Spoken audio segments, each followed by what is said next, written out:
Well, hello everybody, and welcome to my channel, and welcome to a new installment in my random series called The Red Shadow Remembers. And in this series, I'm remembering going to the movies. Originally, I had planned on entitling this just The Movies, but I'm still knee-deep in movies in my world and in my collection. Although I don't watch as many of the movies I buy these days, I still keep up on all the new titles that I want.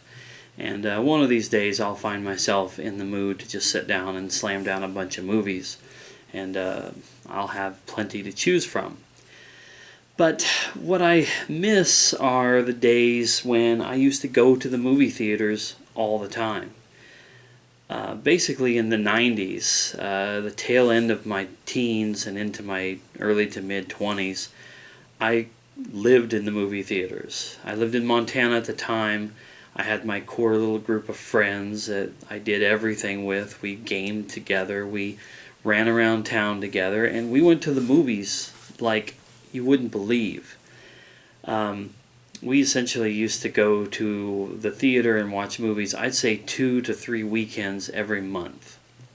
If there wasn't something new and exciting for us to go and watch, we'd go watch something that we had already seen.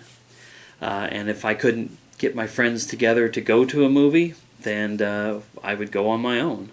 I had absolutely no problem whatsoever with just going to the movies and seeking that escape, which is what movies are for me, and my games and everything else.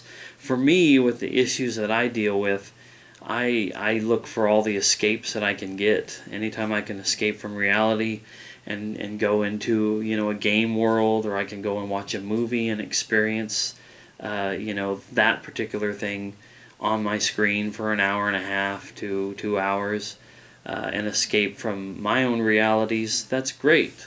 But movies just used to be such a big deal for me, and it's disappointing that it's not as much a thing for me now, but going to the movies back then was like spending $5 or $6 to go to the movie, and not that much more than that to get popcorn, drinks, or candy or something like that. Nowadays you spend almost as much to go to a matinee showing as you would back then to go to the movies and get snacks and a drink. It's just so ridiculous how overpriced it is. The experience is amazing, but the only thing that I'm giving up by, say, spending $20 or $25 on a movie when it comes out, on Blu-ray, is the large screen. My TV is 46 inches, and it works just fine for me. I have a home theater system. It gives me the same kind of audio experience that the movie theater does. Like I said, the only thing I don't have is the massive screen, but I have what I want here, and I have the ability to pause my movie, go to the bathroom, go get another snack. Somebody calls me, I can talk to them. I'm not missing out on anything, and I'm not making anybody upset in the movie theater because I'm on the phone. I think there are a lot of things to be said about spending $20 or $25 for a movie that you take home with you and watch it whenever you want, than it is spending maybe a similar amount of money to go to a theater just to get the experience of the big screen and the darkened lights and a whole group of people around you. And I'll tell you what, that whole experience of being in a theater with a bunch of other people, it's not the same as it used to be anymore. I remember going to movies where people stood up and clapped at the end of the movie. I remember going to Beavis and Butthead Do America in the theater, opening night, being in my 20s at the time, but the theater was filled with 13, 15, 17, 18-year-olds.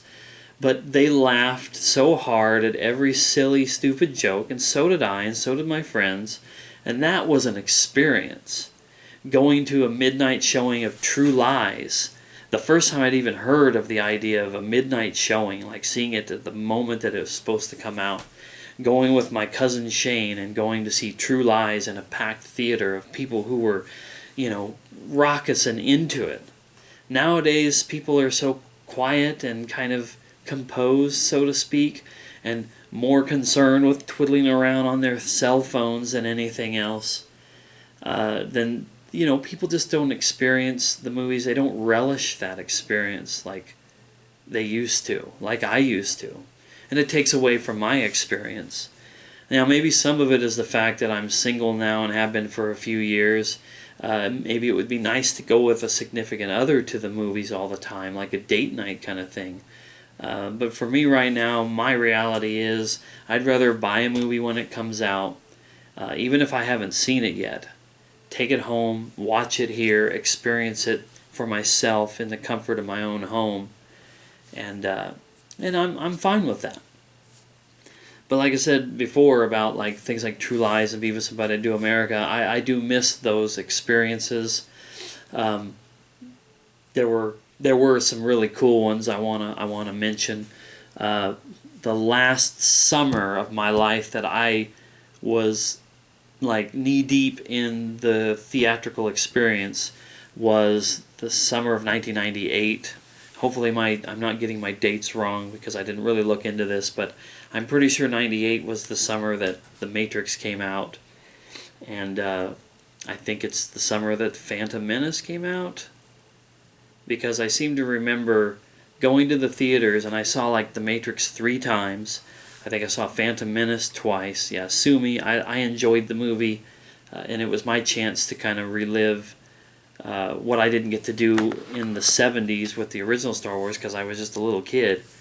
But I got to go to a new Star Wars movie on opening day and sit in line and do all of that. But I went to the movies alone for just a couple of movies. I think maybe The Mummy was the other movie. I saw The Mummy once, Phantom Menace twice, and Matrix 3 times, if I have my dates correct. And that was just 3 movies, 6 trips to the movie theater. The year before, I got to do probably my favorite movie experience of all time, and that's what I'm going to end this video on, is telling you about how when the special edition Star Wars trilogy was released. Okay, Star Wars purists, I'm sorry, I'm probably going to make you mad when I say this, but special editions to me are the ultimate form of the Star Wars trilogy. Not the original classic ones, but the ones where George Lucas had his way with some scenes and enhanced some shots with better, space planets, spaceships, and all that. I like the addition of the shots like Jabba the Hutt and Han Solo stepping over his tail. I like the addition of that kind of stuff. I'm not a nitpicky guy. I'm not going to get on about who shot first, Han or Greedo or whatever. I'll give the purists that if they want to insist that it was Han that shot first, great. I'm fine with that. I can understand your qualms there, but for them to add all that new stuff to it and bring it into the modern day, because like I said, I was 3 years old when the original Star Wars came out. I don't remember anything about it. I only got to see Return of the Jedi in the theater as a kid. It wasn't an experience. When the special editions were released, it was an experience.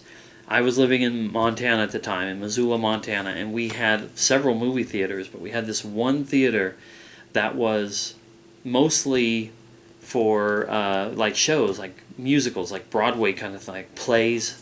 They had a big stage, they had a balcony and everything. They could seat 1,000 people in this theater. That was the theater that they chose to put Star Wars: A New Hope, the special edition version. So me and my friends went down on the day where they were going to pre-sell tickets, and we took our time, and when we got there to this theater, the line was going out the front door, down the sidewalk, along the fire exit, and into the alley down below the theater. This theater, I can't describe it completely, but it was like next to a river. There's no parking lots, so to speak, for this theater.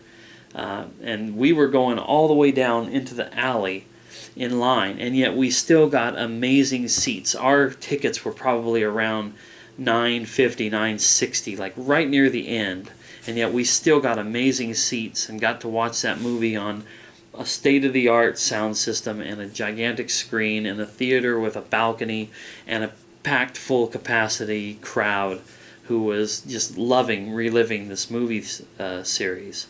And then they staggered the release of Empire Strikes Back and Return of the Jedi, took it to one of the regular theaters, but we went to every opening weekend and watched every one of those movies. That is an experience that I'll probably never have again. It does make me think of like when I went and saw Jurassic Park in the theater. So many great movies that I saw in the theater. So many great experiences that I had with movies. And I guess it's just the greed or the overall costs, I guess, of movies that it just kind of killed it for not only me, but so many other people. So I'd be curious to hear what other people think about kind of the demise of the theater-going experience. And I'd be remiss if I didn't mention the fact I wasn't joined by anybody today, but it was apropos to my video that I was wearing my Darth Vader shirt, since we talked a lot about Star Wars, so I think that makes up for it. Well, thanks a lot for checking out another video. Stay tuned again for more in the Remember series, the Red Shadow's Favorite Game series. Hopefully the beginning of some legitimate vlogs where I can talk about issues I've been wanting to express, and more videos to come. Yada yada yada. Thanks a lot for watching.